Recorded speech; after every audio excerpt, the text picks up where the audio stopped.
Hey everybody, it's Patrick Grosser with Fathom Realty, and this is your Cincinnati real estate market news for week 4, 2021. If you're thinking about selling your home and your home's value is greater than or equal to the price of new construction in your area, you need to convince buyers to buy your house rather than buy a brand new house.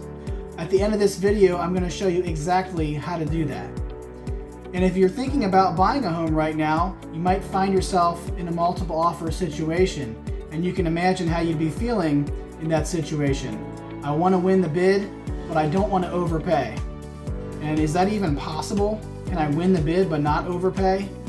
In fact, it is possible, and at the end of the video, I'm going to show you exactly how to do that as well.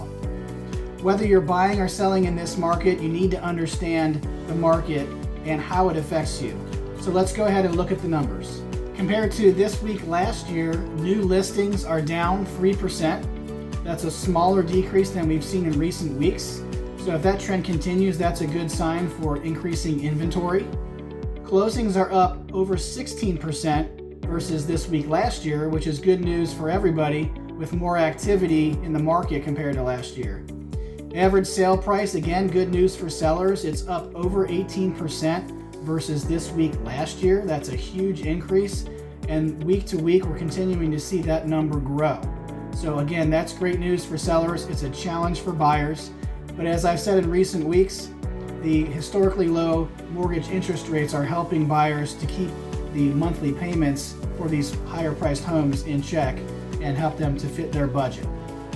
Average days on market compared to this week last year is down almost 56%. That's an alarming number. It's a bigger number than we saw last week. It's a sign that inventory is low and demand is strong, just like we've seen, but just more drastic this week. Inventory is actually up very slightly from 1.91 months last week to 1.98 months this week. It doesn't really change the negotiation strategy. It's still very much a seller's market right now. We're still 4 months short of what we would need for buyers and sellers to be on an equal playing field in terms of negotiation. So it's still very much a seller's market. It's still very much a challenge for buyers as well. As I mentioned earlier, if you're thinking about selling your home and your home's value is greater than or equal to the price of new construction in your area, you need to convince buyers to buy your home rather than buying a brand new home. So it's not enough to simply post your listing on Zillow and pray for showings and offers to come in. You need to proactively target market the most opportune buyers for your home. These are the people that are most willing to pay you top dollar for your home because your home's features perfectly match their exact needs for their new home. So let me give you an example. Your house is worth $350,000. It's a traditional 2-story home with 4 bedrooms, 2.5 baths, a 2-car garage, a flat fenced-in backyard, a study or an office on the first floor, and it's located in a desirable school district. Your most opportune buyers are the ones who are most interested in these features of your home.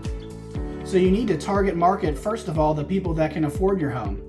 Their household income should be $100,000 to $125,000 a year. If they're making anything less than that, they probably can't afford your home. And if they're making much more than that, they're probably going to buy a more expensive home. Your buyers are probably a couple with school-aged children. That's why they're drawn to the school district that you're located in. That's why they like the flat fenced-in backyard for their kids to play in. They probably own 2 or more cars, so they need that 2-car garage. And one or both of them may work from home, so the study or the office you have on the first floor appeals to them very much as well. So it makes perfect sense that if you're able to target market your most opportune buyers, they're going to be more willing to pay you top dollar than the average buyer is, who doesn't necessarily need all the features that your home offers. The question becomes, how do you find these people? How do you get their contact information? What's the best way to advertise to them to get them interested, to get them to look at your house and consider an offer? If you'd like to learn more about that, click on the seller's link.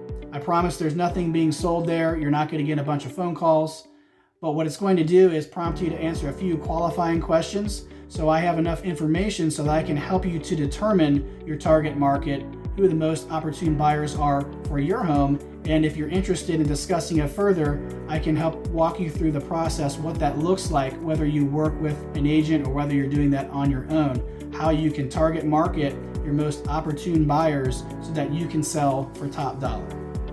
If you're buying a home and you find yourself in a multiple offer situation, of course you want to win the bid, but you also don't want to overpay for the house. So the question is, how do you accomplish both of those goals, which seem to conflict with each other? The best way to do this is to utilize the escalation clause. This automatically bids over the other buyers, but it also places a cap on how high you're willing to go with your offer. Now you have to be careful with this, because if you use this in the wrong situation, you can actually give the seller the upper hand by showing your cards, showing how high you're willing to go, and that will actually hurt you very badly in negotiations. So I would only use this sparingly, but in the right situation, it can actually help you to automatically outbid the other buyers while not overpaying for the house.